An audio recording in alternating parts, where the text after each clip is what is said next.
Ladies and gentlemen, and toilet lickers all alike, welcome to the 234th episode of the Fans of Power podcast.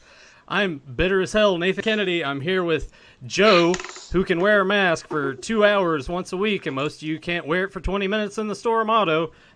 And we got Mr. Buff Daddy himself, Buff Bagwell Jr., Tyler Baker.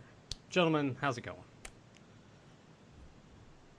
I got some gripes I want to get off my chest too, but I'll let Joe kind of get his little his moment there because why just jump the gun and take over immediately? So we'll just kind of get to some frustrations. Actually, the kind of thing I got a couple. I just kind of want to rip some new asses. Just get it out in the open along now, the way as we get into just gives us because. Well, I'll get to that in a moment here, Joe. I feel like it can be like that episode of Saved by the Bell when they're sitting there and we eat, you get handed the stick and you get to vent your frustration and then you hand the stick over to somebody else. Yeah, and I'm pissed off because Nathan's going out with my sister, and he starts seeing visions of me dressed up like my sister. I thought you were my friend, Well, I surprisingly won't have any gripes, so I might as well introduce this damn chat room because Tyler has some things to say. And I don't know, Nathan, if you have something you want to say, you do it too. Okay. But let's say hello to Febmon, Zentron, Spider Rat, Curtis Ackerman, Andy Yowsey, Adam Gabbert, Papa Hud 69, Aaron Voorhees, Grimbot, Curtis Ackerman. Oh shit, sorry, I said your name already. Darth Baca, and that. Hold on, I forgot to hit the fucking thing. You always say Spike. And Lacey Dean, and that's it. So that's everybody in the chat room. Thank you. Thanks for joining us, and I'll pass it to you to have a blast. We've got a good bunch of guys joining us live tonight. So everyone, thank you for taking time to sit down with us tonight. Appreciate every one of you. I want to say that too because you guys are here week in, week out, and we do appreciate that. But I think we do want to go ahead and just jump right into the matter at hand. That last week's episode did horrible. The fact that we have 560 subscribers and a video can barely eke over 200 in a week's time is pretty terrible, I have to say. So I don't know what to do in that regard. Maybe we should do a survey, figure out what you like, what you don't like. Is this too much? Are we complaining? Are we complaining too much? Because maybe that's what it is. Starting off at the beginning, people are like, great, they're in grumpy moods. Well, I have noticed that a lot of the episodes I'm not on, and you guys decide to read some shit-stained email from a Motu magazine from 1986. Does gangbusters, and I'm on here to talk about an old episode. No one gives a flying fuck.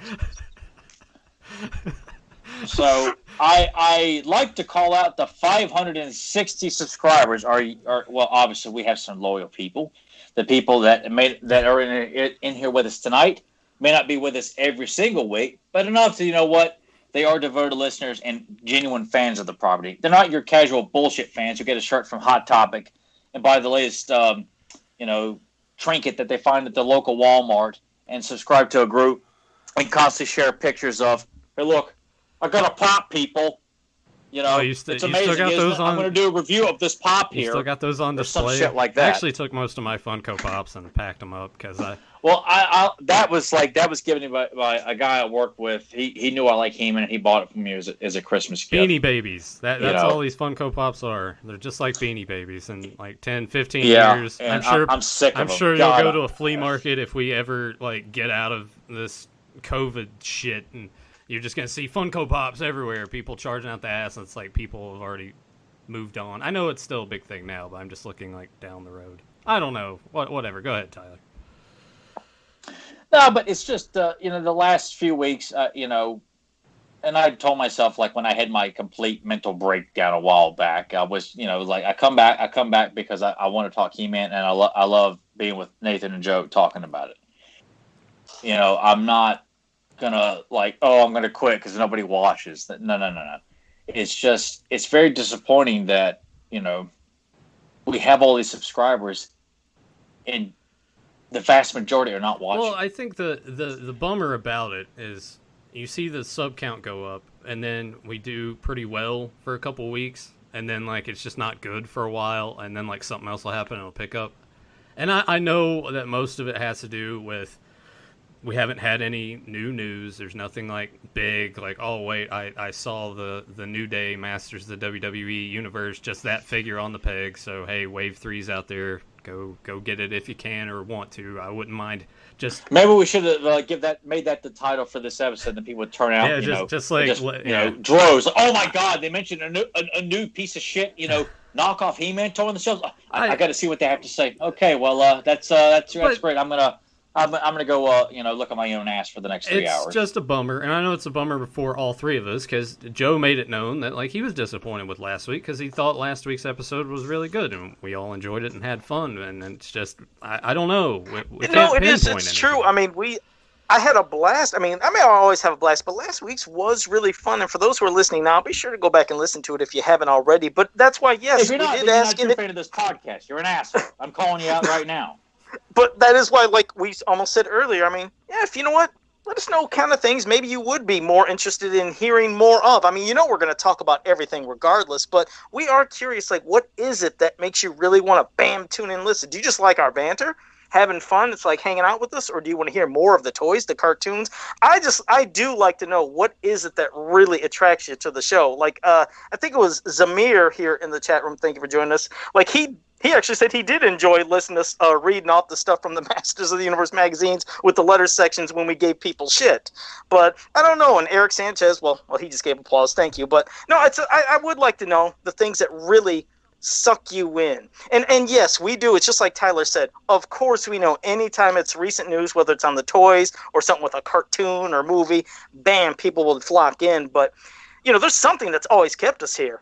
Because when there's nothing new, we're still always celebrating Masters, whether it's from the old cartoons or the old toys or anything. There's something that sucks us in, and it'd just be nice to kind of know. Like I said, it's not like we're just going to, okay, then that's what you said, we're going to cater only to that. Yeah. No, but it is nice to know what is it you like. And you can be as constructive as you want to be. We're not going to sit here and, get our feelings hurt over anything. So those of you that aren't in here live right now, you're watching this after the fact, leave a comment down below. I challenge you. Leave a comment down below. Let us know what you like. If there's something that you don't like about the show, just let us know. Let us know something.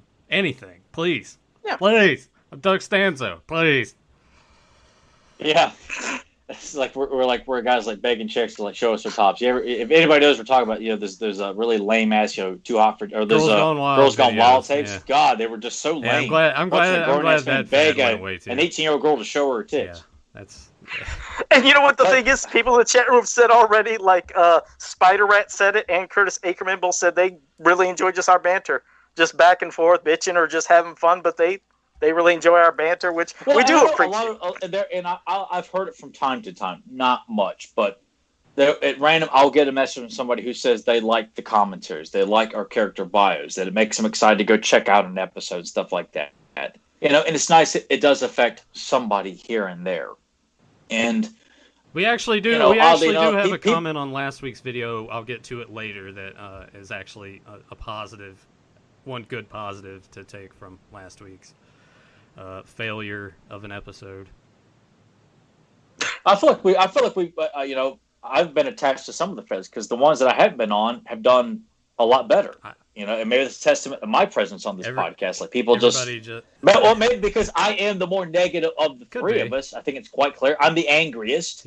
I'm the one that's least likely to be understanding of people's they want to talk about the origins instead of, me coming out here, dude, Hasbro showing you Mattel up with what to do if you're going to bring back an 80s property. And not just bring back the same damn figure with articulation. Spice it up a bit. Give them a bit of a slightly different look or a little bit of a makeover, but give us the same character. That was another one of those things, but I'll get into that in a bit. But I'm just really ashamed. All these years this podcast has been going, I'm really disappointed in a lot of the people who subscribe. We've only got 560 subscribers, which don't get me wrong. I do appreciate every single one of those. Absolutely, but there are people who. I'm sorry. It's not it's just you don't offer nothing. You don't even have to watch the whole thing. Meaningless YouTube channels. You don't even have to watch the whole thing. Yes, I just click on it. Just click on it. Watch it for 30 seconds. You can tune out. Just click on it. I don't know. I feel bad because it's I don't want it to sound like we're begging for viewers or anything. And I know no, but it's disheartening. Like, we you guys, I miss some because I that's part of my process is like, you know what, I'm not going to, go. If I feel like I need to step away or family's in, I'm going to do it because that's what leads to me like, I can't do this anymore. And, nobody cares, that kind of thing. So I'm glad I've taken more breaks than I normally have, because obviously this podcast has just not got much growth. And I think, we've talked to some people in the community. The hardcore fans are a dying breed. And we've had this kind of discussion several times, even when it was just me and Joe. We get it. There's more casual fans, and I put that in quotes because some of them I would even call it, are you even a fan? Really? Like, it's hardcore fans are pretty much extinct at this point. I think it's official to say that. Casual fans, they are the ocean surrounding a lot of the community, people who just want the attention of. It's not just that either. Buying shit. I mean, every property's aiming for that, to have that casual fan. Those people that are just going to spend the bucks for the short amount of time, make their money, and then they can reboot it, do something else, see where they can go from there. But maybe part of it as well is we only have just this on the channel, like one video once a week. Maybe that's part of it. If we had more stuff.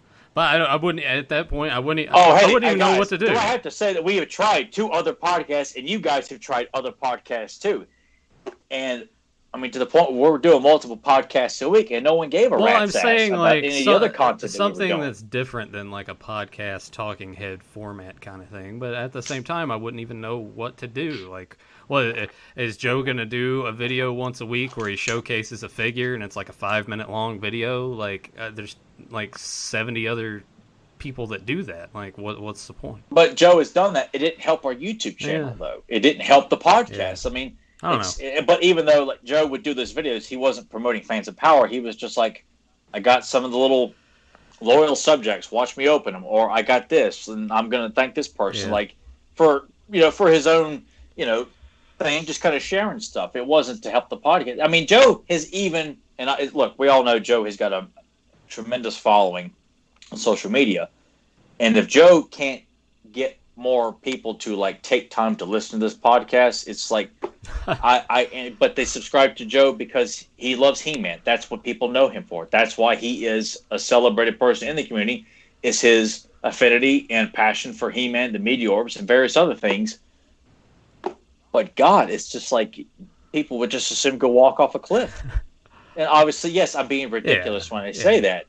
But it's just weird that we finally had got up, and we know people who've got nothing to contribute to society with their YouTube channels have got thousands, and they get people to give them money.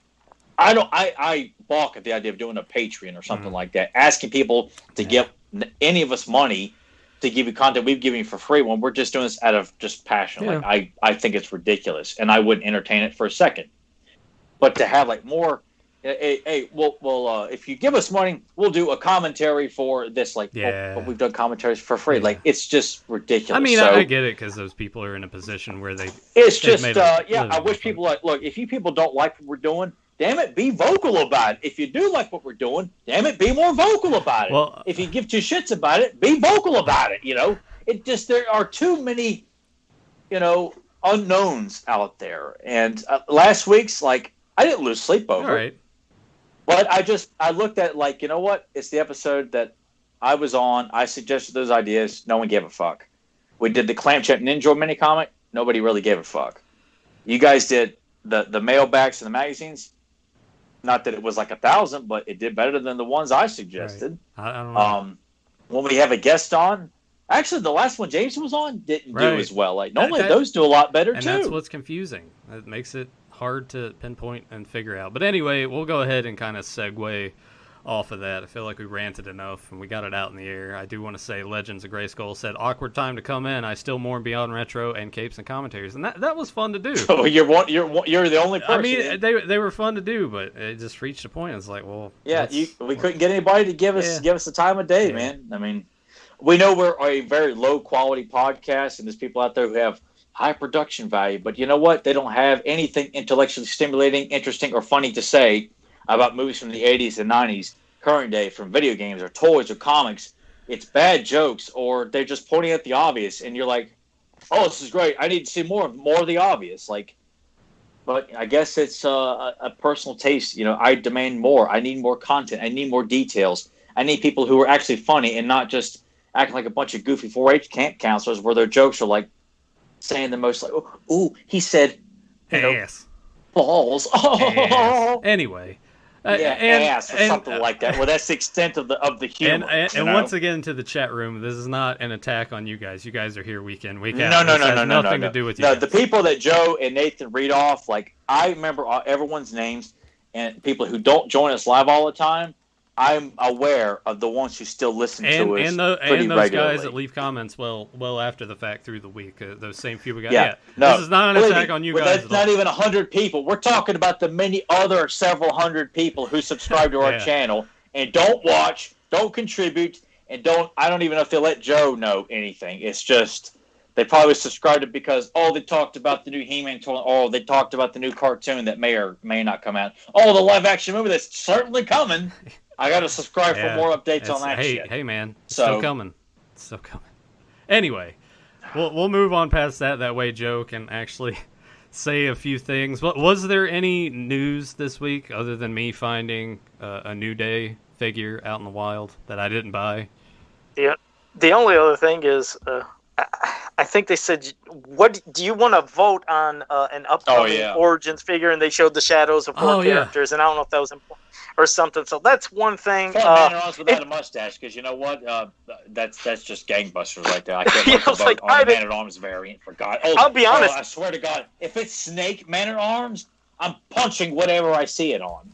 You know, it's funny you say that because I remember that was the first figure that I lost my mind about hating on a podcast. Me too. When I was, that was the first time because I was all cool with everything classics. Well, of course, I couldn't even remember what time he came in because I hate the fucking Mighty Spector and fucking Laser Lot. But as for that Snake Man-at-Arms, I was like, what a fucking waste of a figure.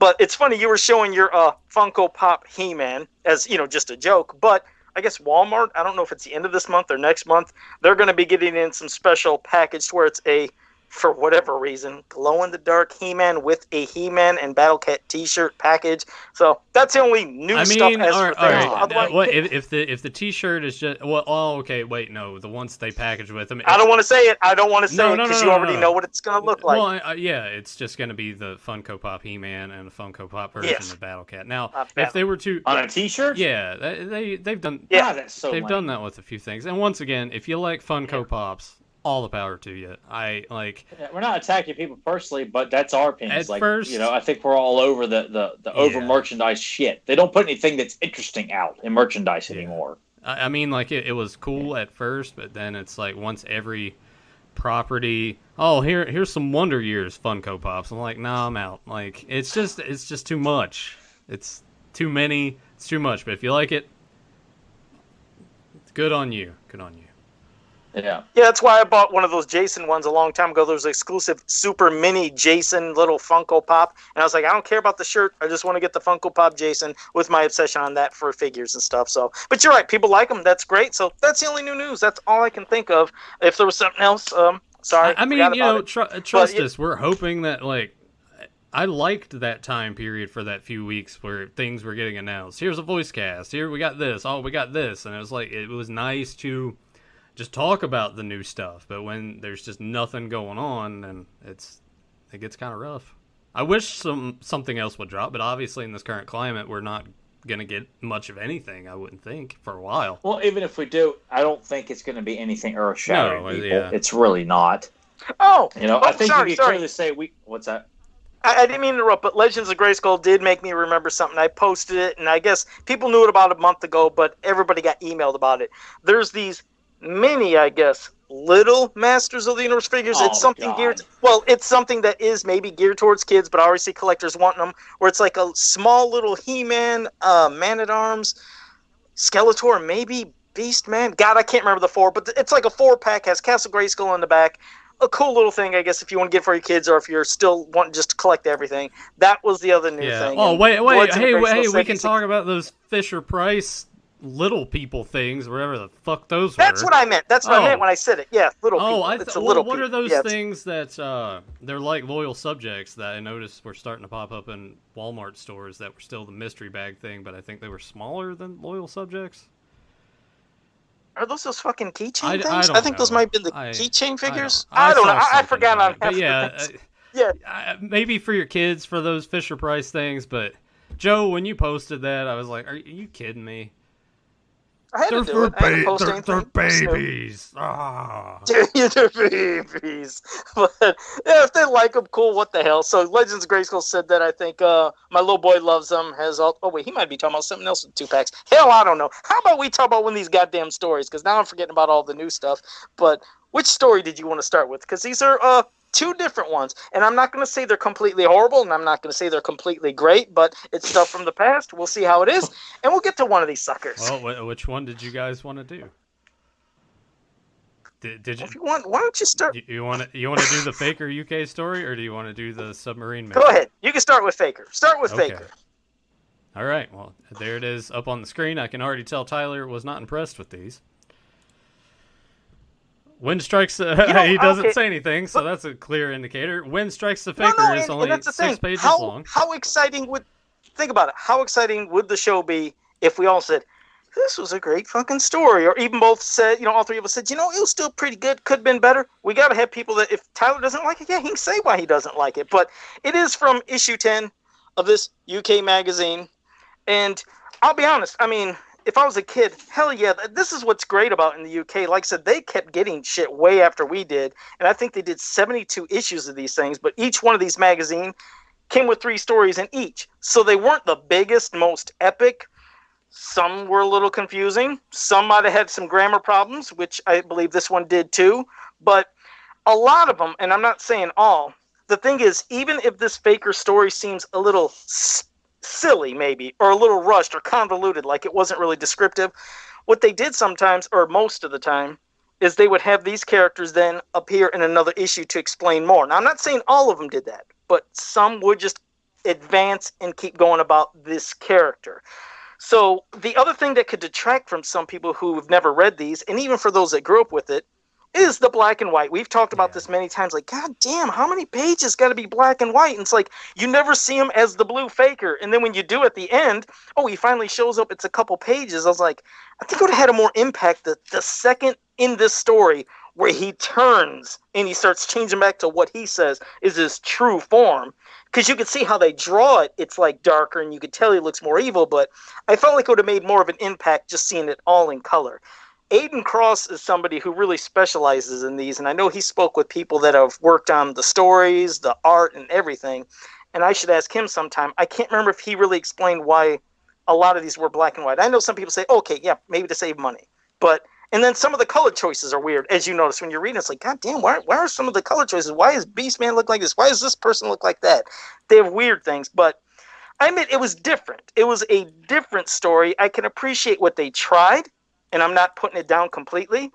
But as you read other stories later throughout the series, through these issues, some expanded upon it. But a lot of times it was confusion. You have weird shit like you've seen where he's saying, I am the power. We've seen that in a lot of different things. That always would drive me nuts. But there was other grammar issues. But otherwise, I mean, it's not a complete shit story. It was different. I don't know if that's an homage to the, one of the first original mini comics when he's, how He-Man, boom, is punching and crating his house. Well, in this one, he's like destroying the villagers' houses. But it was different. I just wish there could have been a little more. But I was like, I don't know if I'm just being greedy because, well, like I said, they could only fit in so much. They'd have 3 stories for each issue they released. I wish this could have had more for his introduction because it slightly fell flat. But I mean, just my thoughts. Well, when you have a magazine like that, you're only looking at about 20 some odd pages, right? And if this thing's packed full already of 3 stories and they're roughly 6 pages each, like you're already running out of real estate in your magazine. So I understand why these stories have a tendency to be way shorter. I think one positive I take from this is just, even if it's not in a form that's particularly great, it's nice to see Faker getting a mention because Faker's not really around a whole lot in any of this. So it's nice to see Faker in there. I like the idea that it's like how it's the story, what you just said, it's interesting. The thought of you hear these villagers are saying He-Man is gone nuts and he's destroying places. Like, what the fuck? And then when you see Prince Adam and Man-at-Arms pulling up, and then they are seeing He-Man. Well, you got a picture. Prince Adam's like, what the hell? I am He-Man. Who is this? So I like the thought of it. It's good. It was just like, because as you see later, He-Man's wanting to know, who are you? What is your purpose? What's going on? He tries to tell Little, he's like, you ain't going to find all of it, now. But that is always the shock value. Like, as a kid, I could imagine reading that, especially if it would have been in a cartoon. That would have been kind of crazy, especially if it was just, we tune in, and you're seeing He-Man destroying villages without it being really explained on what the hell. And then you see Prince Adam pop up with Man-at-Arms. You're like, wait, what's going on? So the shock value I can understand, but again, the execution isn't perfect, but it's like you said, they only could do 6 pages, so, hell, they're pretty limited to what they could do, I guess. I like the fact that it's almost like Skeletor used his magic to make him. It's not so much like a robotic kind of thing. Like, there's something more to it that we're not necessarily told, because you see that it starts to wear off, and you see that he's blue. So, I don't know. It made me think of this, because I read this today, and last night, Emily picked, and we watched The Princess and the Frog, right? And the voodoo doctor takes like this amulet and takes the blood from the prince and puts it on his assistant, and when he has the amulet on, he looks like him. And I was like, well, that could be like one way to think about it. There's some sort of like just magic gone into it. So I like that aspect of it quite a bit. But it's just it's short. There's not a lot to it. It's kind of hard. Sure. It's kind of hard to give like a thumbs up, thumbs down. It's more just like trying to extract the positives that I saw in it more than anything else. But we'll go ahead and let Tyler have a round with it. Yeah. I'm not gonna go out of my way and be like ugly and vicious to it, because it wasn't a drizzling shit story or anything like that. But I just kind of feel like, when the story makes a point to say there's more about who I really am, like, no, there's not. It was like kind of throwing in a lot of like unnecessary, like exposition that doesn't really go anywhere. Like unless there is another part to the story, which I've never read any of the UK stuff. He comes back. Yeah, he does come back, and do they actually follow through with? Because obviously, it's an imposter. It's fake. Like when he goes when he falls in the water, the spell kind of is broken, and which I kind of felt like, was he watercolors? Like, this is just not. I kind of had always wished that he just embraced the fact that he's blue. Like obviously the figure is sold blue. That way, you're selling a different character, even though it's the same mold. But I had always kind of wished that he just kind of like followed through with that. Like even though in the Search for Keldor is pretty much a glorified cameo is all he gets. But it's awesome to see He-Man and Faker fight, and that's kind of what we all want to see anyway. We obviously got a very lackluster appearance in the shaping staff, but I just kind of felt like it just kind of I still maintain you could tell a good short kid's story in 6 pages. This is trying to tackle on too much. And obviously, if does the next story, Joe, like, is it directly connected, or is it just another story with Faker in it? It's another story with Faker in it, but it explains a little more. So it kind of does. It does pick up a little bit. Not immediately where this left off. Don't sugarcoat it here. Does it clear up the hints that he's throwing out to him, and the mystery that's supposed to leave the kids who are reading this? Not as much as you expected. Not as much as you expected, but a little. And it's a little bit. Like you said, I know with this story, like you said, I understand what you mean. I would have loved for, like, especially in the cartoon, I would have loved for him to be blue, and like you said, to embrace blue. But for this story, I can understand what they're talking about, because this is kind of, in a way, it's tarnishing the good name of He-Man to make the people who believe in him, that he's their hero, that he's lost it, he's gone bad. What can they do? We can't believe in somebody. So I appreciate that, and I like it for what it did, but bam, then when he turns blue, then you see, oh shit, okay, this guy is a faker. The other thing, I don't know if you guys picked up at the end of the story, talk about, like I always say, little mistakes, or, well, not little mistakes, kind of big one. I think I know where you're going. He announces you wear yourself, I got to change back to Prince Adam, and he's saying right for the Fisto. It's like, whoop, shit! Yeah, you guys missed the too. It's like, do these people are they a precursor to the shitty Marvel movies where people throw out secret identities out the damn window? Yeah, It's like, we ain't got time for that. Right? Just do it. So it wasn't bad. He-Man saves the village, passes out. The villagers pick him up and carry him across. Well, that was Spider-Man 2, right? He's just a kid. Oh, with the train sequence, is that what you meant, or subway or something? Yeah. Anyway. I remember when I saw that too, and I went to see that thinking it was going to be a lot better than what I had hoped. I'm like, oh my God, what the hell is it with every superhero movie that has got to give away? I mean, even the Keaton Batman films are guilty of it too. Like, I hold everybody accountable, which I know they try to do it for shock value for the general public, people who don't read comics and just kind of dismiss it as like, no big deal. And that's for dorks who live in their basement or whatever. The movie, it's all about the movie. And I mean, look, I just hate that every movie seems to want to find a way to get the love interest or the villain or villains or the public itself has to know who the hero really is. Like, comic books and this mythology have lasted for so long because you had to buy into the idea of the secret identity, not just because, I don't like that. Someone needs to find out. I mean, how could they not? I mean, look at the guy. You can tell who it is because it looks like you just don't get it. So I just I got no patience for that. But it's not a horrible story. No, it doesn't leave an impression. And some people may say if I'd read this as a kid, maybe I would have liked it better. But you know what? There's a lot of stuff I didn't like as a kid. I like more as an adult. I've vented multiple examples about that on this podcast. So I can't sit there and say that only if I had saw this stuff as a kid, I would have liked it then and grown up to like it now. Because there's a lot of stuff I thought Horde Prime was cool as a kid. I don't like the character Horde Prime at all. Like, it's fine when I watch the cartoon, but does Hordak need a boss to answer to? Hell no. There's so many things I'm like, I know I don't like that at all. There's some stuff I have maintained that I still like to this day, and there's some stuff I hated as a kid I love now. I thought Negator was a lame villain as a kid. I absolutely love him now. House of Chakotay scared the piss out of me as a kid. I wouldn't dare watch it. You can look at it in a lot of different ways. It's like, I don't want people who listen, because Spike, you listen. I'm not trying to slam the UK stuff. He got on my case for slamming. I think it was just Ladybird books in general. When Joe forced me at gunpoint to read those two Ladybird books, and I was about ready to pull a Kiana right there live on the podcast.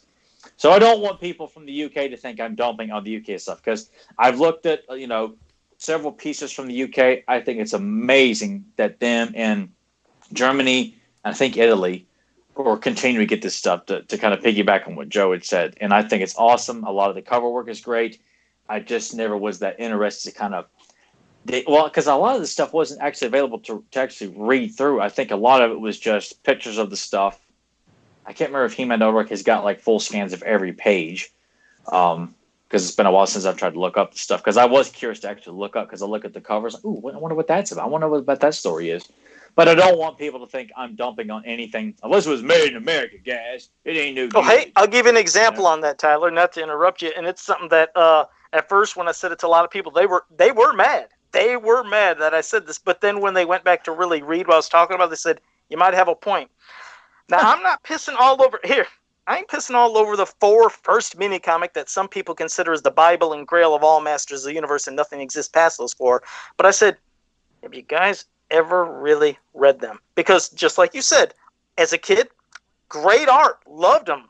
I thought in my head they were a lot more deeper and evil and barbaric. Then you actually read them again now and you're like, damn, that's confusing, that's convoluted, that didn't make any sense. The story wasn't making sense, the art wasn't matching up to what was happening in the story. And as an example, like I said, just read Battle in the Clouds, because we're going to talk about that in a couple weeks. I have to, because I'm going to be not be super mean, but I'm going to tear it apart because it sucks. Battle in the Clouds is a fucking horrible mini comic, and right now every Alcala fan is probably so fucking pissed at me. But it is terrible. They are, because I will back Joe up on this. Like, why are these stories so barbaric? I mean, how many heads are being decapitated? How many people are being gutted?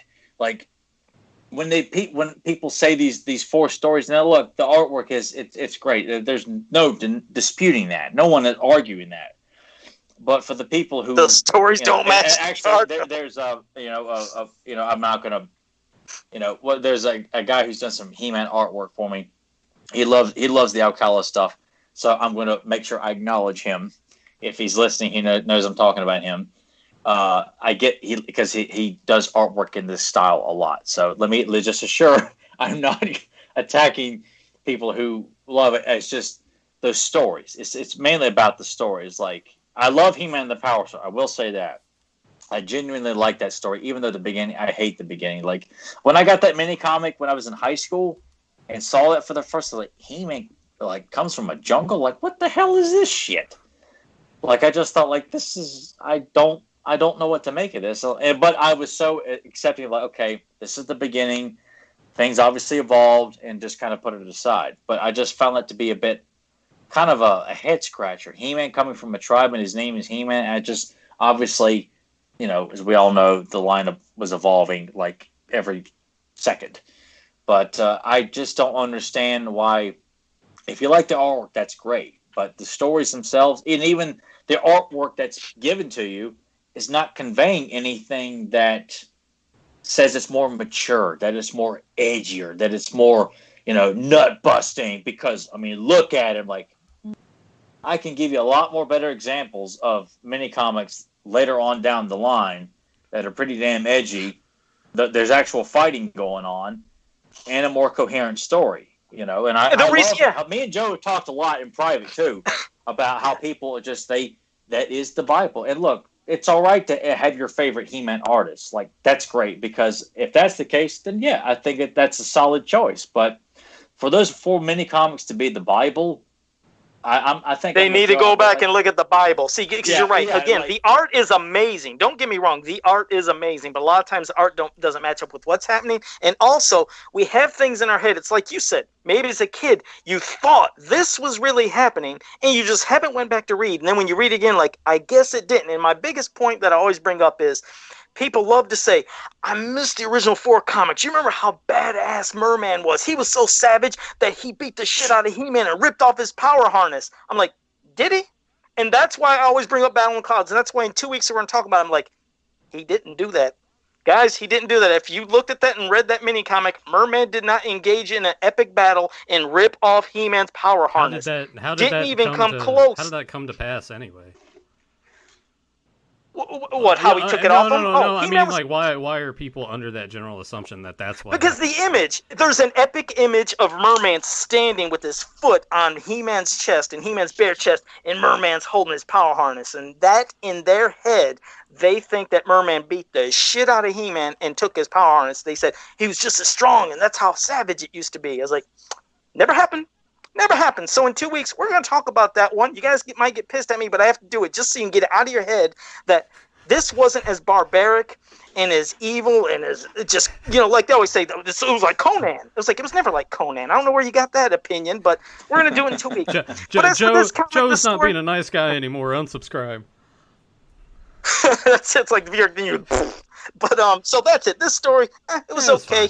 Could have been a little better, but I want. This is something I want to bring up to you guys too, because obviously Faker has been heavily misused. Has never really been, aside from James and Grimbot and the other individuals who worked with them on the Faker project. I always thought it was cool, mainly just because of the glorified came in and searched for Keldor. But also Faker was like Skeletor's bodyguard. Like, he was constantly at Skeletor's side, even more loyal than Beastman. Like, he is programmed to follow Skeletor. I want you to walk into Volcano Cave and entomb yourself in lava and melt right down the spot. Faker would do it. Like, I kind of like the idea, like that image of like Skeletor in one of his kind of thinking rooms, and Faker's just kind of standing there, like a bodyguard almost. I felt like that'd be really cool if Faker, like, his purpose was, like Clamchamp is to King Randor, is to be as more loyal than any henchman, that Faker can't be bought because he is born to serve Skeletor. Like, the ultimate slave to Skeletor is someone who looks like his ultimate enemy. just like I just think that would be such a cool image that wherever Skeletor goes, Faker's right there. He's constantly like the first one to engage in battle, or the first one. I mean, just I feel like there's so much you could do with that. I just think. Do you think like the fact that Faker is basically a replication look-wise of He-Man, that, as you were saying, that he puts it in the form of like his greatest enemy, that because he looks like that, it makes Skeletor like all he has to do is just look at him and it fires him up a little bit more, kind of thing. I mean, you could play off that. Like, if you want to add that to it, like a constant motivator of like on the days that I'm sure Skeletor's like, I don't know if it's really worth like wasting a lot of hover robots, a lot of manpower and money to pay my guys to go out and do this. And then Faker's just standing there like waiting to be told the next order. And he's like, God, I hate He-Man. Oh, I want to kill him so bad. I want to hold his heart in my hand. And just, yeah, I mean, you could use that. You could use that as like a motivating scene. Well, he's just kind of contemplating over the hover screen and just feels like, I don't know if I can follow through with this. And one look at Faker is like enough to like, as a constant reminder. I like that. It's a nice touch you could add to it. I just think it'd be really cool. I mean, am I stupid? Am I just talking in my ass here, guys? People in the chat room, can you say something? Joe, will you say something? Can I make me feel like I am contributing to society on this podcast? What a stupid idea! Okay, moving on here. What a stupid idea! If it is, you and people are entitled, because God knows I've cut enough bad ideas down, or ideas that I thought were bad. People are entitled to cut down my ideas. I encourage you to do so. Well, I do not take it. I'm not going to unfriend you or say you can't come on this podcast. I'll stare anymore. Intently at the chat room like Faker would out into the void while he's standing beside a Skeletor to wait for a response. That would have been always great to have more Faker stories. So. No, what? You're right. Like, what do you do with him? He's a one-trick pony. He looks like He-Man. When he sees blue, you know he's. I'm like, I know that. That's kind of the point. It's giving Faker a purpose, that he is always in the service of Skeletor, that he is an indestructible robot. He ought to be a very overbearing presence in the mythology, that with Faker is there, it's not He-Man, but like Fisto and Clamp-Champ would have a difficult time taking on Faker, like together, like tag team against Faker. That Faker, if they were to beat Faker, Faker would beat the shit out of him too. Like Faker may be broken down, but Clamp-Champ's going to be walking around with a fat lip. Fisto might have a broken left arm. They're going to be limping back to the Royal Palace because Faker is he is a robot. Like, I just like to think that this guy, could, kind of like, I don't want to use that because Mattel did that with that stupid DC He-Man team where they had like Bizarro and Battle Armor Faker. Like, there's a connection there, like these Bizarro Faker or something like that. There's definitely one thing about Faker. He's never had any consistent look when you think about all his different interpretations. Yeah, everybody even like issues. I'm going to change it. Yeah, because remember, like issue 7 of the Star Marvel one. Even in that, he had a different look. He's got blonde hair, but he's got the blue skin. Skeletor's power harness, which actually looked kind of cool with the power. But it was different. Yeah. So I always wanted more of him, though. Yeah, as a kid, I would have loved to seen a lot more Faker. That's the great honestly, thing. Like he does have Skeletor's powers, but it was purple. I embrace the hot pink look or the orange look with there's so much untapped potential. I guess people, because the casual people are so quick to make fun of it because that's what people do. They like to make fun of a lot of these properties because it somehow pertains to butt humor or sex humor or fart jokes or really. It was different because, like you said, he had that kind of the harness just like Skeletor and the color. But the weird thing was, in some pages he was blue, in others he was Caucasian. It's like they had no consistency in that comic itself for issue 7. But it was still cool to see. Anytime he popped up, I love seeing him. Wish we could add more of them. But hell, hopefully one day we'll finally all be able to see the return of Faker. That'd be fantastic. Oh yeah, yeah. I saw some people were kind of. We won't get into that. Curtis. Yeah, I won't mention it because I don't know if we should. Yeah. So I won't mention Curtis Ackerman did say here, little nitpick about the podcast. If I set my volume to hear Tyler when Nathan talks, it's like a whisper. If I set my volume for Nathan, then Tyler makes my ears bleed. Yeah, Tyler's volume's like, I think it's just the way that his headpiece, because especially with Joe, if he doesn't have his little microphone in the right place when he comes in, before we start the show, he'll start to talk, and I seize up for a second because it just like echoes all in my brain. And if you think I'm loud before, yeah, that was horrible. I mean, I was popping eardrums. So, yeah, I try to keep it consistent. I don't try to talk too loud and angrily. I mean, it happens, but, I mean, I try to stay calm, but I get too worked up at times. I mean, in terms of the volume, maybe I can just get closer to the microphone like this, maybe. I did turn down the slider for Tyler and Joe's audio, so maybe that will help a tad. I don't know. Well, let's get to the Submarine Mystery. We get, then I guess we're still doing pretty good, even though we got a lot of people who just don't care, and they can all eat my ass. Those who don't care. That's right. We'll kick Andy Alcey out of the chat room. Like I said, he's been here and he's giving me shit and you shit and everybody shit. So time to get him out of there. Andy's been a loyal listener for God knows how long. You know. I like giving him shit. All you guys. So no way. Let's people in the chat room. Everyone bust our balls all you want. You can make fun of me, make fun of Joe, make fun of Nathan, make fun of our perspectives, our opinions. I'm just an angry asshole. You can call me that all you want. You can say Joe's Mr. Nice Guy. He loves everything. You can call Nathan a drunk. Whatever you want. Battle in the Clouds. I don't like Battle in the Clouds. There's a couple things I don't like. And when I say I get going, I guess that's it. But we'll get to right now this next story, which I will give credit out of all the ones that Danielle has, translated, and Grimbot has worked, with doing some stuff, on these as well. This one is at least a fucking coherent story. I'll give it that. And this is the Submarine Mystery. Now, here's a quick little thing that Danielle wrote on her page. She said, a lot of fans have been asking for this one. And here it is. This is an English translation of the Brazilian-Portuguese language Masters of the Universe story, The Submarine Mystery, featuring a cult favorite villain anti-hero among Masters of the Universe fans in Brazil, the aquatic invader Shazar. I don't know if I'm saying it right, but I'm going to say Shazar. It just sounds cool. This story was released in 1987 and comes from issue 17 of the Editora Abril comics from Brazil. The first several issues of the comic series featured rather subpar adaptations of Filmation episodes. When fans complained in correspondence to the comic letters column, Editor Abril totally changed gears and started releasing issues featuring reprints from the UK Comics, Star Marvel Comics, and most notably, brand new original stories, several of which featured artwork by the amazing Watson Portela. And they said the stories from Brazil were known for introducing some unique and interesting characters to the mix. Shazar is the most popular of the bunch and has gained a following outside of Brazil in more recent years. She'd make an awesome classics figure, and there been indeed some demand for her character to be released in classics form. So it's good to see, like I said, in Brazil, I mean, she is a cult character. And so when I read this for the first time, which by the way was today, I somehow missed it before when Danielle, sorry, don't call me, don't say, Joe, you ain't a real fan, but this was the first time I read it. I was like, Jesus Christ, an actual coherent story, something that felt like it could have been a Filmation episode, just how the pacing was of it, a new character, not to where it was confusing as hell, like what the hell is going on, but a different story. I was like, this is one I enjoyed. And it's, how many pages was this again? I think did I say it earlier? It's like 23 pages. Yeah, so I mean, it's a hell of a pretty good long comic, but not like them shitty ones that we read before. And that's not saying anything against Danielle and Dushin for what they did to translate them and clean them up and do the work. They didn't write it or draw it. Right, it's just, I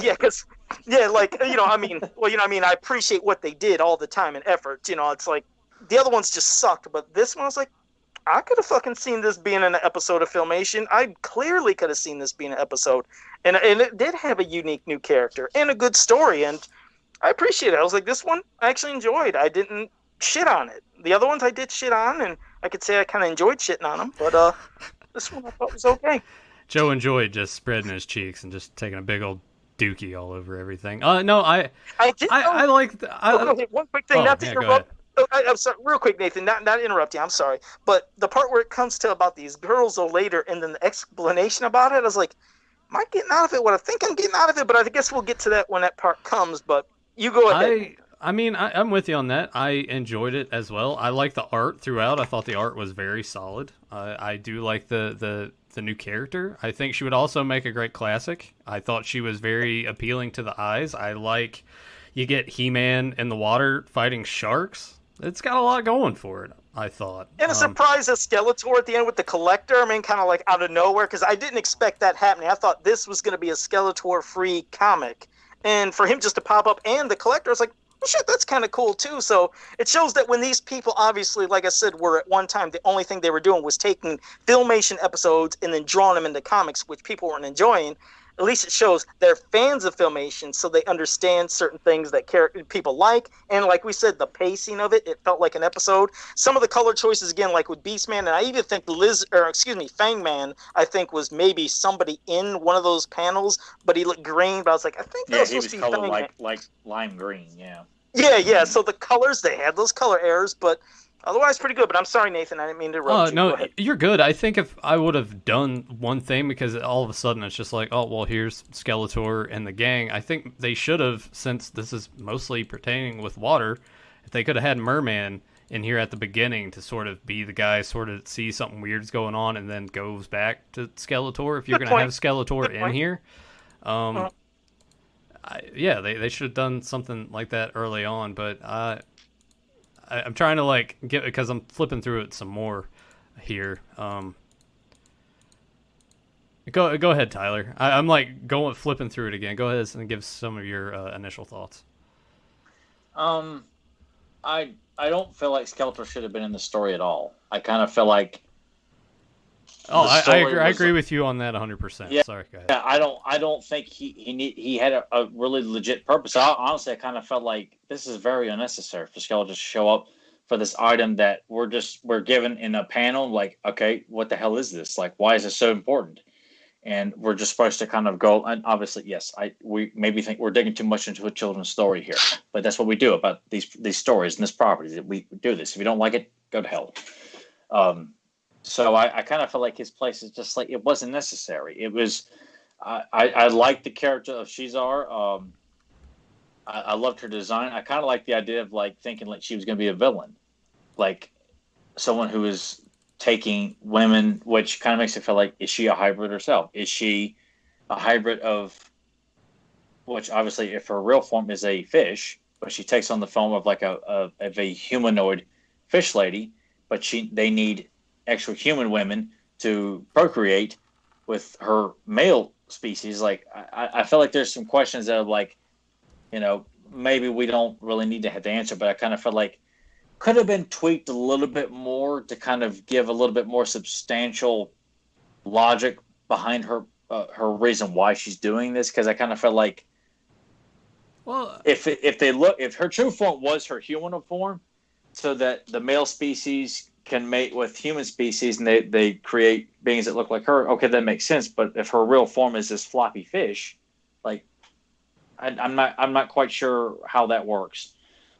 But we don't really get the thing of maybe that is their ability, that they can switch back and forth constantly. So maybe it's for them to have a form in a human, or maybe it's.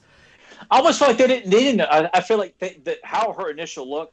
Obviously, if people wanted an action figure of her, that's the version they would want. They wouldn't want the floppy fish, which I kind of feel like you didn't need that part either. It should have been just her. She's there, kidnapping women from Eternia to take back to her planet so that they can add to the species. That sounds kind of like a Star Trek plot almost. Which I'm cool with that. It would have been cool if she was a.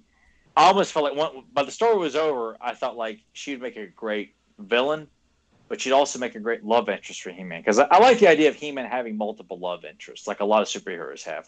It's not just one. Spider-Man, Batman, they've all gone through a multitude of different women.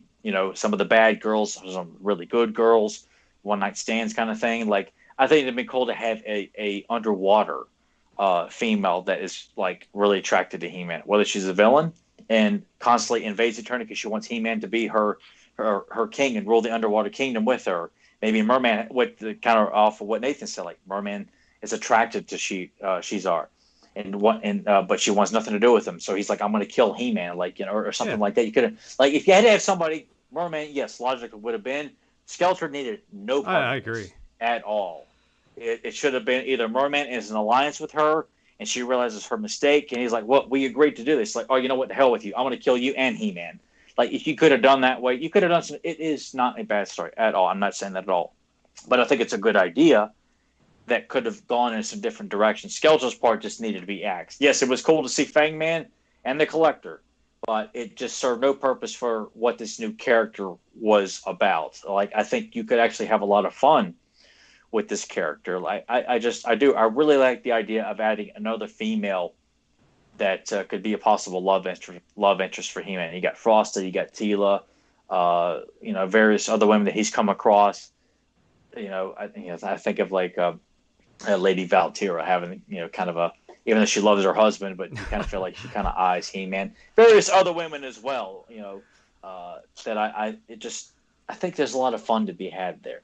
Like, why would, like, Conan, beds with different women and stuff like that, or flirts with different, why can't He-Man? Like, obviously you don't need to see them, in bed together, but just imply that He-Man attracts the eyes of a lot of beautiful women on Eternia from all over the planet.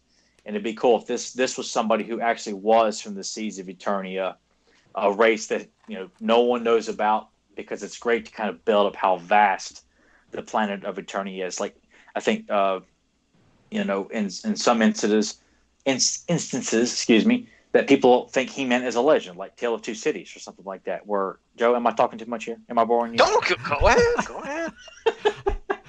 No, you bore me when you see this. Good.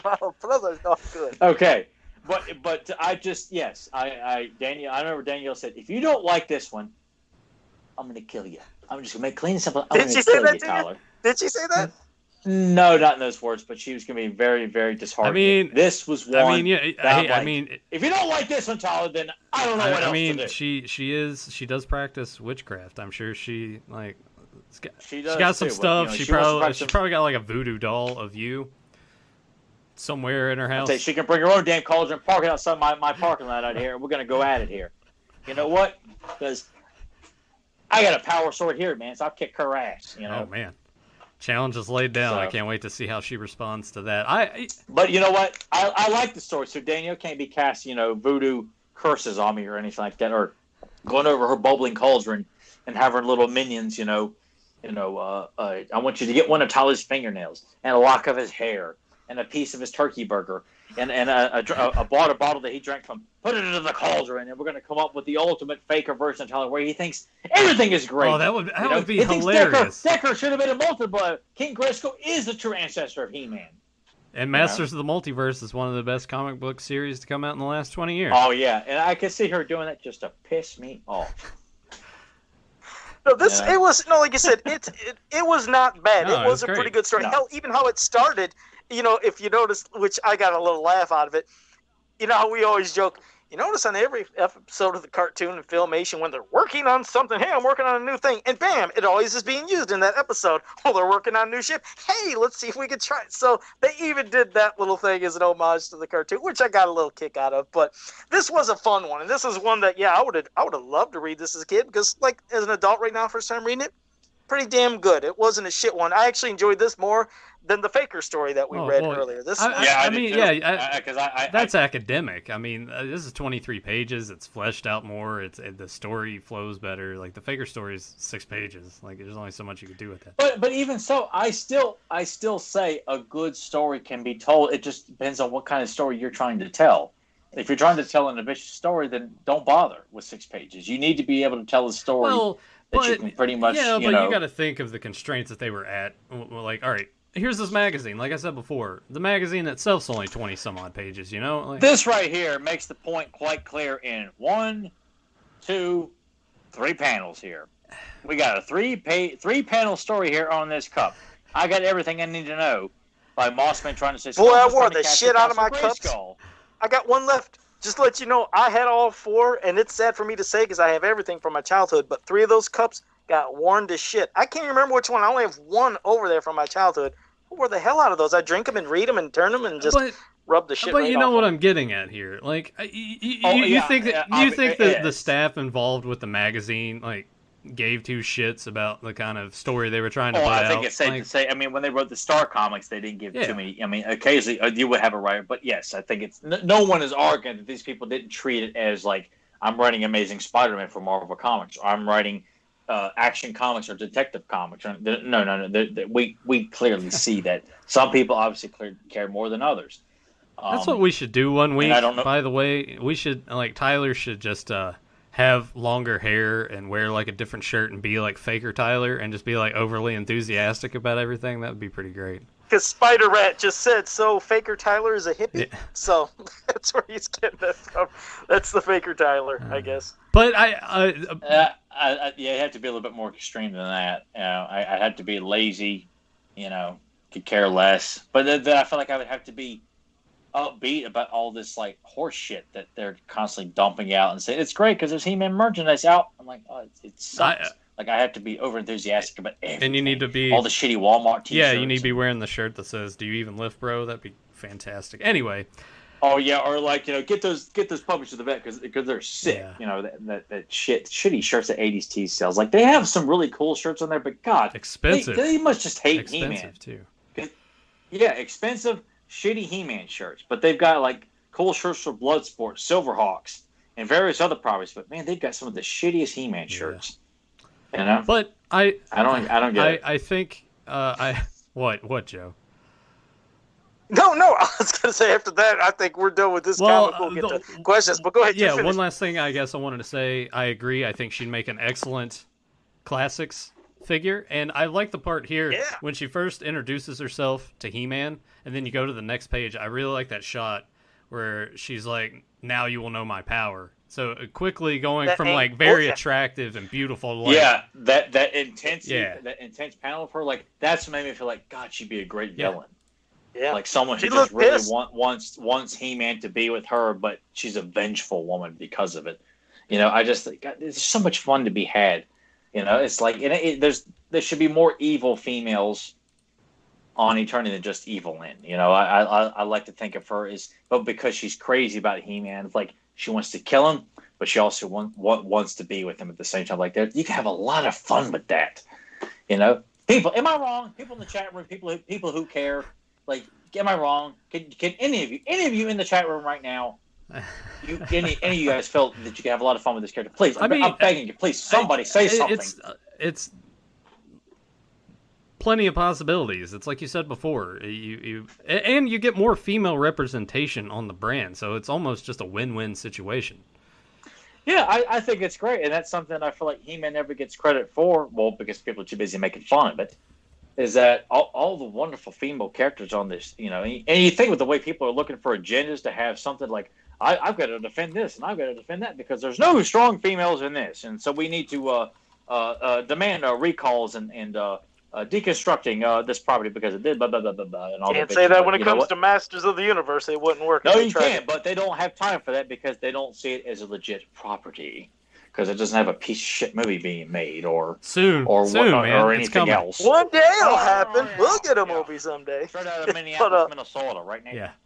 Oh yeah, Tony Holscher. I was going to say, for the people in the chat room, if you have any questions right now, start typing them up. It can be anything, cartoon, movie, mini comics, anything you want at all. Start popping them in, and while you're doing that, Nathan will pass to you because you said you had some comments from last week's episode. I'm going to read a rather lengthy post from Jason Havlick. He posted this a mere 9 hours ago. Says, I want to thank you guys for producing such great content. My interest in all things He-Man has been reinvigorated because of not only your podcast, but the Kevin Smith Cartoon Project and even the release of Mattel's He-Man Origins line. It just seems like a really good time to be a fan of all things Mo2. Tyler actually inspired me to order a Tuscador figure from eBay, which I got this weekend. It's awesome, by the way. I did have a well. That's very uplifting to hear. I'm very glad to hear that, bud. I did have a thought from last week's episode, which I thought was hilarious, by the way, especially the stuff about breaking action figures as a kid. My thought is that hopefully with Kevin Smith Cartoon and everything that we get to explore pre-Eternia because it has such untapped potential, what do you guys think of exploring more of that? I mean, besides Hero and Eldor, we could get some cool new villains and crazy stuff like perhaps Birdmen before they had wings. What do you think about that? I'd like to kind of like anything that we see in the current like Master Universe canon, I think needs to stay there. Anything in pre-Eternia needs to be kind of its own, other than the plan to make King Hiss like the Skeletor of that story, like he is the kind of the sole villain of it, and the Snake Men of the dominant faction. Hero and Eldor, like exploring, the Eldors themselves and the people that created the Three Towers. the alliance of King Hiss and the elders to kind of come together. And obviously Hordak has a bit of a presence during this time too, but I wouldn't focus too much on that. But I mean, I don't need to know the explanation of the dinosaurs and why they do what they do, because we don't need explanations of the various things that we see in He-Man. We accept it because it's the mix of science and fantasy. So to explain the dinosaurs is like kind of irrelevant. It just looks awesome, and that's kind of what you need to focus on. We don't need to know why Skeletor does what he does, because it's not fun to explain why the villains do what they do, because otherwise they're not real villains. So I think there's a lot of fun to come up with a lot of like new characters, maybe some new factions, some new kind of loner villains. But I mean, there's an ungodly amount of fun to be had. I mean, when you look at pictures of the three towers and the dinosaurs, and Hero fighting the Snake Men, I just feel like there's a lot of fun to be had of like putting Gray in situations where he doesn't have his staff. No, yeah, and which it would be great. I mean, like you said, I know the Hero has been mentioned, so if anything, I'm assuming we're going to see some kind of flashback, so they probably won't get really in-depth, which it would be nice, but if anything, maybe they'd even have... What I would have loved to always seen is, because we've seen it from the card back art and other stuff, is I would just like to see how Gray was given the abilities and the powers to become Hero from Eldor. We've seen how it was going to be explained on a card back, but if they had a little explanation, a quick little thing. But as for the cartoon, I'm sure it's going to be something in passing, one episode. But yeah, Preternia stuff would be fun to see. Yeah, I will say something slightly positive about the Kevin Smith cartoon. If they have went as far as to cast a relatively well-known voice actor to play Hero, I'd like to think that, okay, if he's going to be actually have a voice to him, he's probably going to have, even if it's one episode, he'll probably have a rather meaty part in the episode, kind of like, the Shitty King Grayskull, where he's in most of it. But hopefully, I hope to God Kevin Smith treats it with dignity. He doesn't come in and try to, put his snooking fingers all over it. It's like, no. Really crossing my fingers, though. I really am crossing fingers. It'd be good. I really do. Say, because I'm done being the negative Nancy about the cartoon. Back to you, Nate. Blue-haired lawyer has the comment here. Had another comment that never showed up, so I don't know if he had deleted that at all. But I'll go ahead and read the one that was actually visible here. I think Nate made a comment about how Mattel may kill Origins if the cartoon is a hit. Start a new line based on Revelation. That got me wondering, did you guys see Toy Guru's video about Motu Chronicles? It seriously has me wondering if Origins is just a placeholder line. Would Mattel go through all that trouble just to make Origins the new Coke? Speaking of, Nate, you're spot on about the Big Bang Theory jumping the shark. Yes. I haven't seen the video that he was talking about, and I don't have a comment, so I'll pass it to Tyler. It's Toy Guru. I'm not really interested in what he has to say, but I feel like it is. I really do.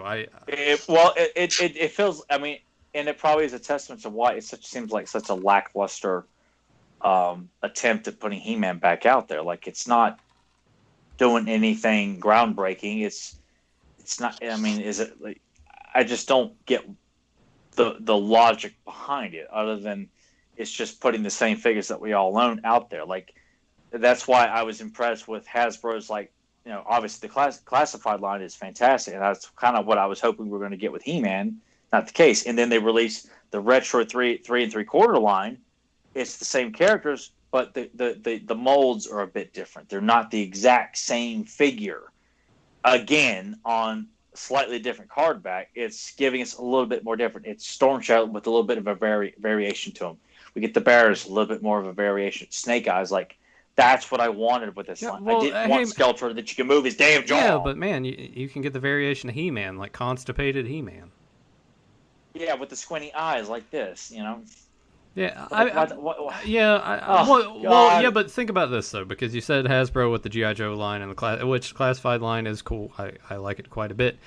Yeah, I finally got Scarlet in the mail yesterday. Gosh, she looks awesome in person. But that was a different jump, because with G.I. Joe, we've been used to it being the 3 3/4. Now they've upped it into a 6-inch scale, and you said you were hoping that they would do that with Masters. Like, what would you expect? We already have the Classics line. What were you wanting out of that? Like, giving us He-Man, but change the look up a little bit. A different, a variation on, like when you saw like what the Four Horsemen did with some of their early concepts for the 2000X line, like, there were some variations. It's clearly the look that but there are some tweaks here and there. There's a little changes here and there, like with Skeletor's look. That's a prime example. It is the essential. Excuse me. It is the traditional design of Skeletor, but his belt is changed up a little bit. His face is a little bit more vicious looking. You know, there are small things you can do to kind of tweak. Joe, am I right? I mean, in terms of like, is Joe alive there? He's not moving. Yeah, no, go ahead. No, go ahead. I'm just saying, like, I feel like the molds are different enough to feel like we're just not buying. You know, I don't want to tear my shelf apart here. I'll just grab Ninja here, like where it's the exact same figure here, but I can just move his wrist. Same figure, but I can twist the leg out this way. I'm not going to because this is this is real deal shit. I'm not going to torture it and tear it apart like Joe does. You know. Strap a firecracker and go out in the backyard and blow them up. Strap a firecracker to his back because someone told me he paid me $300 to do so and film it. You know, I just, Joe, I'm sorry. I'm just being an asshole here. I apologize. You're fine. Go ahead. But I just want, like, this Ninja should be tweaked up a little bit, look more vicious looking or something like that with a new sculptor, and instead of just it's the exact same figure, people, the exact same figure with articulation. That's just not definite enough for me to, like, I got to run to every Walmart in the area, every Target in the area, middle of it, and hope to God I can find. In the middle of a pandemic, you know. Yeah. I'm like, it's not different enough, people. Like, if you all like it, that's great, that's wonderful. But I've got classics here. I don't need articulation. I got my fix with that, and the sculpts are amazing. I've got the vintage line. I got every one of them. I got my fix there. I mean, really, the only figure I have my eye on in terms of Origins is a Scareglow, just so I can have like a Scareglow in that scale. That way, I don't have to go on eBay and spend. And that's fine. And you know what? I will buy some for my nephew because I've already introduced him to He-Man already and Thundercats, and you know he enjoyed playing with them, things like that. But I genuinely feel I don't know. It's hard to honestly. I don't know. It's hard to say what if Mattel was smart. They would put both lines out. You know, they're not. What else are they doing? What other major toy lines do they own the rights to? Like, you know, it's.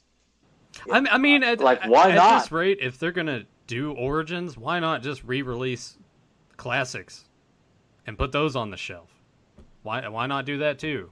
Because essentially, it would be the same argument. Oh, I already got these on the shelf. I mean, granted, now it's like I have an opportunity to get some of those figures that I don't have. That I'm not going to go spend $100 and some odd on eBay. Granted, I did that for the Casey Jones Raft 2-pack, but that was different. Not really. And to piggyback on that too, I don't know why Mattel insists on ignoring the classics line. Like, you know, Danielle has brought it up. She puts out these awesome videos about characters that didn't get made, especially all the wonderful New Adventures characters.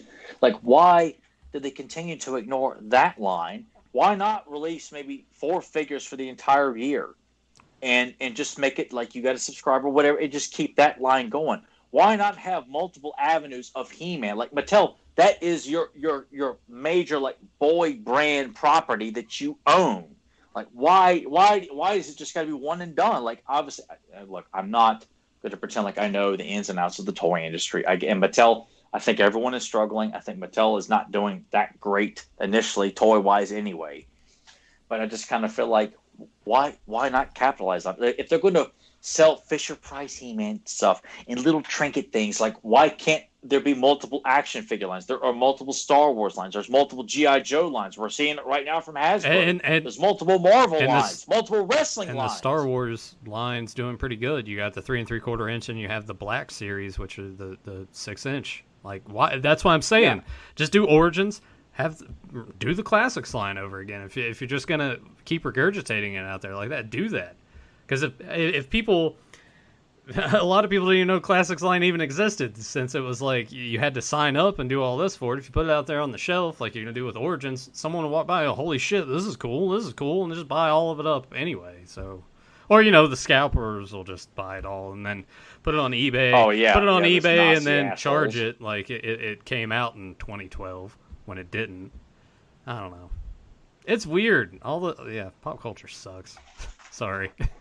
I hate the way that I feel like we did this last week. I'm not gonna go into it, Joe. But you know what? I will say this: I enjoy some of these rants so much because I feel like, you know what, it is different than what we normally talk about. Like it's talking about He-Man, but it's talking about different things that, you know what, I mean, you know, me and Joe have talked, you know, stuff about privately, but, you know, for the most part, we just kind of, you know, talk about fun stuff, and then me and Nathan, we vent our frustrations about, you know, current toys and stuff like that. And it's just, I would do anything to go back to a point in time when we were getting made fun of for what we liked and what we collected. I think I would rather have that back than to have like everybody just like somewhat into it or not really into it all, but just like, oh hey, I bought one shirt or whatever. And then I'd rather go back to that time when I could go into a toy store and actually find something and not have to worry about scalpers that much or anything. Like, take me back to that time. I would do anything for that. But now it just sucks. Oh, okay, here we go. The NECA deal with the Metalhead and then the animated series Casey Jones 2-pack with a foot soldier. NECA's like, all right, we're going to put them on Target's website. It's going to be 2 p.m. this day. Be there. What happened? They were all like, I know like very few people got them, but the bots already swiped everything. It's like, this sucks.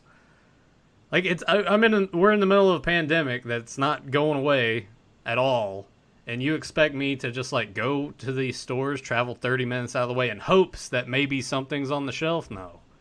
Ridiculous. You have all these avenues, all these websites, and I know it's tricky for NECA because with that license, they can't lease out as much stuff, or if it pertains to this, they can't put it on like Entertainment Earth or Big Bad Toy Store, but do something. Holy shit. Like, it's a disaster one after the other. And like, it sucks being an adult collector. Period. So much to a point that like I just want to give up collecting figures. Period.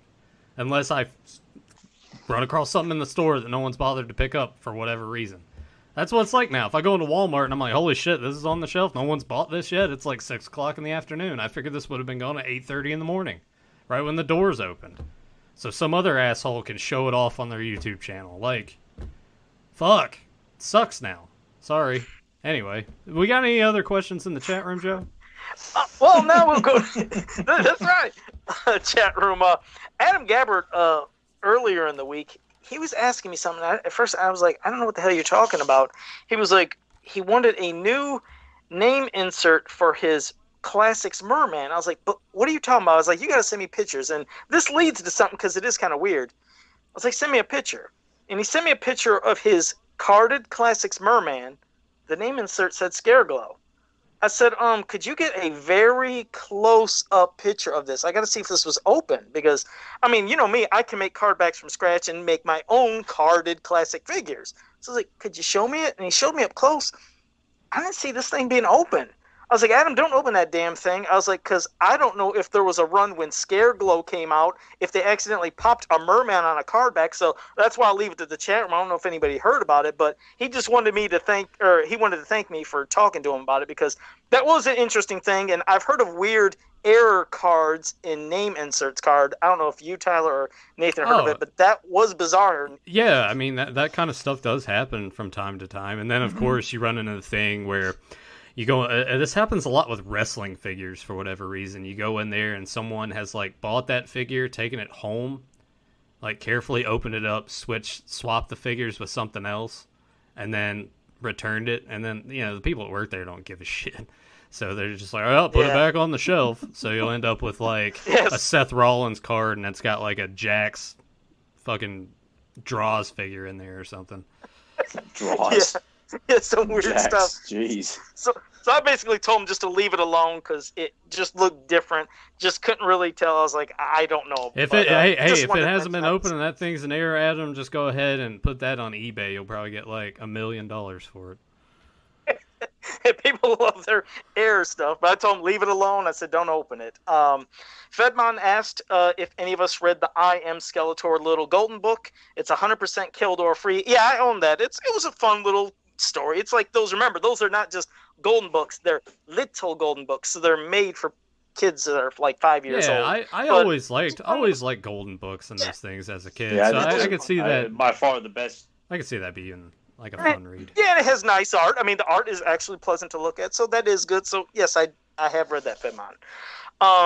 Zen Brown was mentioned not anytime soon, since the Noah Centineo kid is playing Atom Smasher in the Black Adam movie now. Yeah, we won't get into the He-Man movie, but thank you for that, Zen Brown, because somebody, when we were talking about that earlier. Yeah, when he mentioned, with the Dwayne Rock Johnson. Yeah, it's been talked about for God knows how long too. Like, we all know the Rock's going to come in and rock it up and be all like sassy to the camera and wink at the camera and shit like that. Rock's all right. I like the Rock. He's a good dude. But he's not going to do an actual Black Adam movie. He's going to make the Black Adam a likable good guy. He's not going to make him a villain, because the Rock, everyone's afraid. Like Will Smith was afraid to go full on villain in Suicide Squad. No. We got to make it sympathetic.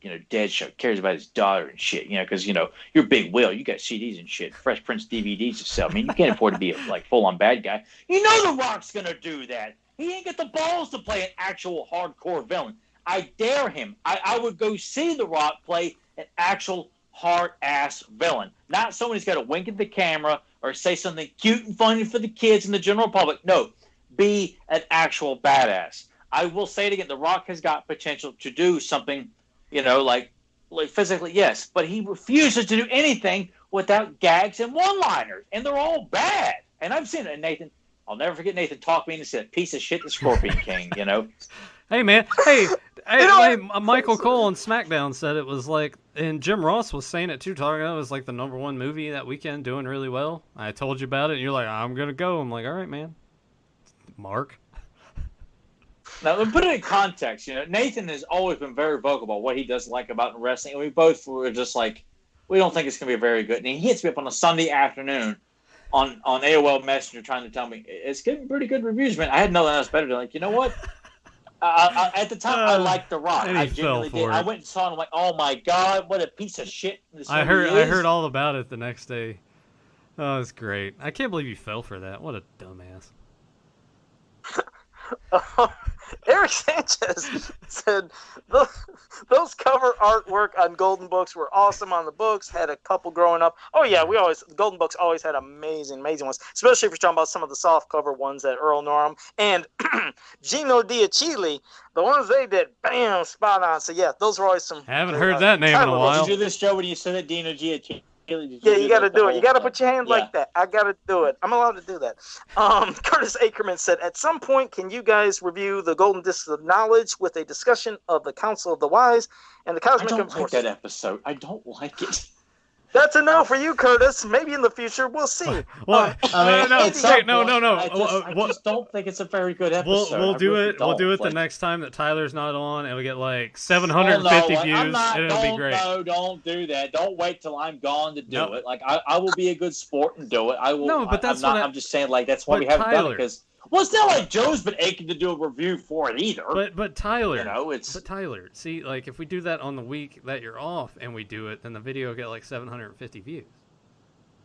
You got to think. Well, then, Curtis, maybe you don't want me on there, Curtis, because you know what? People will be more likely to tune in and watch. I mean, they could be talking about Joe's customized a water ball to look like Merman. I don't know, and people will tune in like, oh my god, I have to see this. This is amazing. Oh, is this going to be at my local Walmart, Joe? Tyler on there working reviewing Taylor's Quest again. Fuck that! Andy Elsie is a party pooper here. He says, with the new Golden Books they're doing, I am loving the artwork covers, but the art on the pages within the books is usually not as cool. I wish they used the cover artists for the whole thing. Well, Andy, I'll be honest. I'd have to look at mine again later. I actually thought it was the same art from the in and out. I didn't know, but I mean, he knows more about that. I didn't know, but I mean, I thought it was nice cover art and inside and for the kids it looks good. But I thought it was okay. But I got an idea. I got an idea for a third Masters of the Universe cartoon. We do it in the style of those Fisher-Price figures. Oh my god! And we make it. Grimbot says, Grimbot, Origin could work so damn well, but the execution is so unbelievably sloppy. No, and like I said, that's exactly why Grimbot earlier, when that question from Blue Hair Lawyer, I just ignored it because I've I babbled about that a week before and a week before that, but you're right. I just won't go into it again because I'll just be rambling too long. But agreed. Let's see. JSP said the G.I. Joe retro line is the same as the 25th anniversary, and the SS and SE figures don't even match the card backs. He said he's not worried about the car. I saw people complain about the car backs, but I looked at the sculpt of Storm Shadow, Snake Eyes. Like, I've got the first version of Snake Eyes that came out from the 25th anniversary. I mean, I'm not one of the fans that goes and looks at every minor detail, because a lot of people do that, but they looked different enough. You know, the Storm Shadow definitely looked different to me enough. Like, I didn't own every one. I've got a few of them, and I saw most of them. But it looked different enough to me. Like, I didn't think it was repeating the 25th anniversary over again. I don't have the Baroness. I don't know. But if they are, then I can understand why Joe fans are pissed off about that. Because, well, that's why I'm pissed off at Mattel's. Like, I got the commemorative figures over here. I got every damn one of them. It's this vintage figures all over again. Right here. And you want me to go buy them all over again? So, yes, if that's the case, I didn't look enough. I was just glad to see more G.I. Joe stuff's coming out, you know, because God knows we can't find anything else in the stores. It's worth going down the damn toilet aisle to buy. So, you know, if it is, that sucks, because I did buy a bunch of the 25th anniversary figures. I thought they were great. I loved collecting those. So if it is, that's disheartening to hear. And I hope that's not the case. But if it is, that's suck balls. Yeah, I know nothing about those, so that's why. I mean, of course you don't, because Joe's all anti-Joe. Well, no, I mean, I'm not hating, but we all know your problems with G.I. Joe, because some guy down the hallway said, "Hey, yo, Joe, man." Joe's like, "I will kill all of you." I mean, I don't understand that mentality either. I mean, as a kid, I hated it when people found out that my first name was George, and then you'd hear all the bullshit things like Curious George and George of the Jungle and all that shit. But, you know, I'm not, like, going to boycott it. Until Hot Jennifer McCain was calling you George, and you're like, whatever. No, that was pretty all cool. The kids, it just drove me nuts. They just throw me nuts every fucking day. Every goddamn kid with that cartoon hated that fucking cartoon and them toys. But like Joe's like rant, all the noise. And you see yeah. You like that? Yeah, exactly. Andy. Oh, and see, here, so Andy, with his comment, you know, made no sense. It wasn't even pertaining to fucking Masters of the Universe. He said, regarding the Golden Books artists, I was talking in general about all the new books they're doing based on 80s shows, movies. I actually don't know for sure about the He-Man and Skeletor ones. Well, great way to fucking sidetrack. Yeah, great way to sidetrack, Andy. You didn't even fucking make any sense, so thanks for that, buddy. He-Man podcast. What are you doing? Well, here we go. I like that Curtis Ackerman says, how can someone dislike Stratos but like canned meat? And he's picking on me because I will back that up. I mean, that's well, hey, Joe, he's picking on me because on that one. All right, well, here's the thing. I mean, Spam is expensive, and but it's good. So I've been saying comparison: armor, potted meat, and Spam. You know, there's hey, wait. You know what? I don't hate on pot. Well, potted. As a kid, we didn't have a ton of money, so you know, potted meat was one of. You wouldn't know that based on all the awesome toys. Hey, well, my parents made a lot of sacrifices to make that happen for Christmases, birthdays. Anyway, that's besides the point. I did eat a lot of potted meat as a kid, usually with saltines, or I put it on a sandwich. I tried, because they're so cheap. I went and bought a can of it and opened it up and smelled it. Now I was like, I can't do this. It's too much. But dude, Spam sucks, Joe. My dad used to fry that and put barbecue sauce on it. And I'm like, Dad, that you can do whatever you want to it. It's still Spam. It still sucks ass. Well, I'm going to tell you what I think about it. See, I can't afford it, and it's some good shit, because that is expensive for a can. But, so this year, I had some people in the group send me a can, and last year, I had somebody. So, in 2 years, I've had two You're cans having listeners send you Spam? Joe, you sunk to a new low, man. They were making fun of me. They got my address, and they sent it to me, and then I fried it up. You won't listen to this podcast, but you'll see Joe's Spam? Good. You cut it up real here, people. We're starving for attention on this podcast, and you're giving this guy free Spam? You cut it up real thin and fried it. Where's my gun? I'm ready to just off it right here. Wait. No, why am I going to be on the podcast next week? Why? Why am I even here? So Joe takes his time Because he wants to make the most of it, and it's like one slice of Spam per week. What are you doing, like recovering the top? Are you putting it like in a plastic baggie? No. What's going on, Joe? We need to know the details. Do you drink the gel it comes? I bet he Joe? does. It's a 2-day meal though, because you could slice it real thin and then fry it up with butter, and it's. You're crazy. It's not. All right, go ahead. But it is. If you fry it butter, it's crispy thin. It's real good, and I do appreciate the people that sent me that spam. There's multiple people sending this guy spam. Well, you can't get these people to watch this damn podcast. Well, now I know what to get Joe for Christmas. Well, you know, if these people are so eager to send spam, why can't you people send me the NECA Casey Jones Wrap 2-pack? There's people who send spam. If you're just so eager because to they can't find. Why not?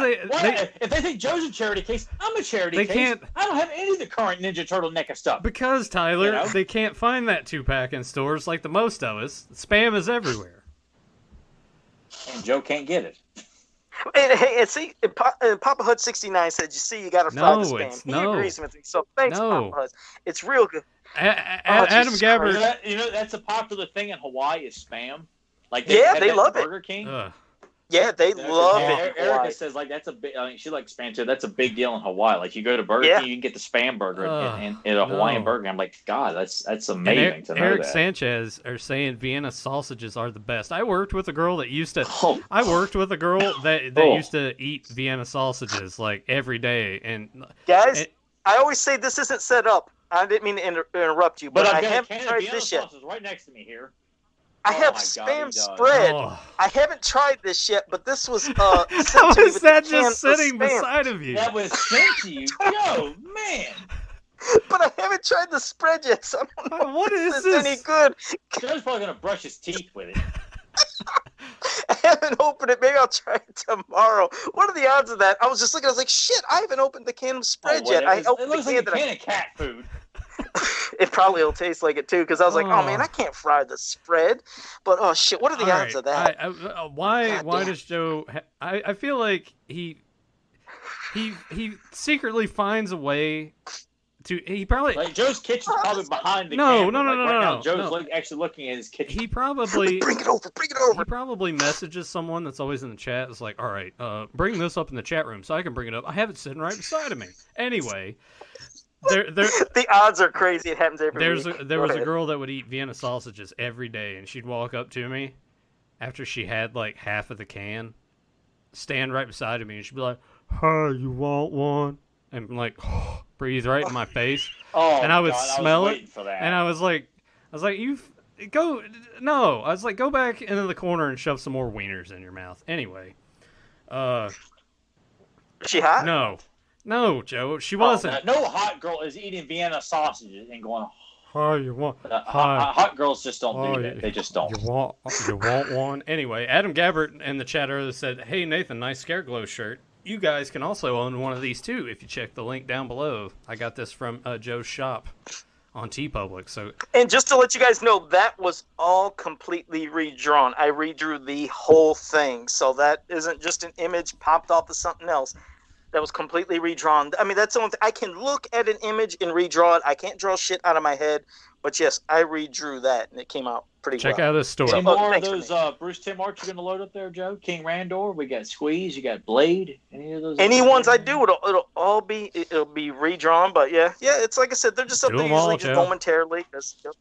Don't want no like legal shit issue. I ain't trying to do that or nothing. It's just fun little things pop up once in a while. But Papa Huds, before we do get off here, you have to let us know, or let me know if this is any good, because you like the fried spam. Let me know if this spread's any good. I don't know if you ever had it, but it freaks that kind of. Is there anybody who's got an actual He-Man question to ask? Not a sponsor. Let's see if there was one last one. Hell, they were just having fun, Tyler. That's the thing. Like they said, they just love fucking. I'm just being a prick here. I'm just being a prick. Yeah. That's all I'm doing right now. All right, but yeah, that pretty much is it. So, we have to end on spam spread. You people have let me down. Hey, no, it's not them. No wonder the views are suffering this podcast. It's just that we know the priorities, and it ain't us. It's spam, not a sponsor. It's spam spread, not a sponsor. That's right. That's a unique way to end the show, but I did want to thank all of you guys popping up here in the chat. I want to thank all of you too for just letting me down. He's like, son of a bitch. So, no, it was fun. But for people that are new to this channel, make sure you like, subscribe, share, and ring that bell so you can always be notified when we go live. And oh wait, JSP is he's being a celebration. JSP said, "How much do you guys think He-Man likes spam?" Not at all. Look at JSP. Spam doesn't exist on Eternia, so there you go. He's mocking me with that question. Wait, well, Grim 2 said okay question, but didn't follow up with anything. He has a question. He said, "Would you get mad if Kevin Smith makes Blade black as an homage to Marvel's Blade?" I wouldn't see a problem with that. I don't. If you do it right, it's fine. Who? Honestly, as long as it's not copying. Because I have one thing to say that shocked me. I don't know if you guys ever played a game called Eternal Champions on the Sega Genesis and Sega CD. There was two versions. I only get to play it, I think, maybe once. All right, it was a really in-depth fighting game. They had great bios and backgrounds for every character, but surprisingly, they named a character. They made a character. They called him Blade. He was black, had sunglasses, had the fade, and I thought, how are they legally doing this? They're basically ripping off Marvel's Blade, but then they put him in a green outfit. That always shocked me. I loved the character, in the game, but that one shocked me because I was like, God, it looks like they're just ripping off Marvel. I'm surprised they didn't get sued, but yeah, I'm sure people, if they played Eternal Champions, they'll know exactly who I'm talking about. That shocked me. It's all right. Look, it's a weird line between that because some people do that thing as like, look what we did, and some people do it just to do it. And I know it has a tendency to piss people off. I'm going to say this. If you do it right and you treat the character with justice, I don't give a shit what color the character is or what you switch from or what you're switching back to or what. Just if the character's good, the character's good. Plain and simple. I will say this. If you were to make Blade a black character with a bald head voiced by Keith David, I'd shit my pants in excitement because would that be something? Like, God, that would be tremendous. So, but yeah, I think by this point most people can clearly tell when a lot of these shows or properties are changing it to pander and doing it for the publicity of like, look what we're doing for this or this whatever their agenda is. Like, look, we get it, and they always want to dismiss people for calling them out on it. But I think if you were to do something like that, hell yeah, I'd be all over that. I wouldn't be like, we know what they're doing here, but you know what, right. Kevin Smith, like, I'm sorry, he's lost a lot of credibility. Is anybody competent who's, what is not beyond doing something like that? But no, I'd be perfectly fine with that. Like, it's got to be Keith David though, or Michael J. White. No, you know what, Keith David's so menacing. Keith David with of like a black version of Blade with an eye patch, voiced by Keith David. Oh my God, Joe, give me a classist custom of that. I'll pay you right now. All right, sure, I'll do it. And I guess the last thing to leave is with another inaccuracy from Andy Yowsey, unfortunately, in the chat room. He's really screwing up tonight. He said in the He-Man movie, we learned that they don't eat meat on Eternia, so He-Man wouldn't have eaten spam. No, actually, Tila doesn't give a shit about meat, but everybody else can eat meat if they want, so you're wrong, Andy. So, until next time, have a powerful day. I ain't your pal, dickface. I feel like I should definitely know this easily. But I could see it working in so many different things, too. I'm waiting for JSP to get it. He gets every fucking thing that Tyler does, and I'm just drawing a blank, so I won't even try. Well, both of you guys have seen this film, so it's not one of those things like Joe's like, I saw that one time, and I just can't find something like that. Face. Boy, you're right. Just is that how it was delivered? The line just like that? How you did it? Yeah. Damn, I hate that. I don't know. Nope, I'm gonna have to wait. Finger point. I ain't your pal, dickface. Oh God! Well, never mind. Aaron Voorhees. Aaron Voorhees just got it. Aaron Voorhees got it. Bloodsport. All right. Yeah, I felt it like on the tip of my tongue. I'm like, I could, yeah. Sorry we let you down on that one, bud. But you guys got plenty of spam talk. There you go. See you guys next time. See you guys next week.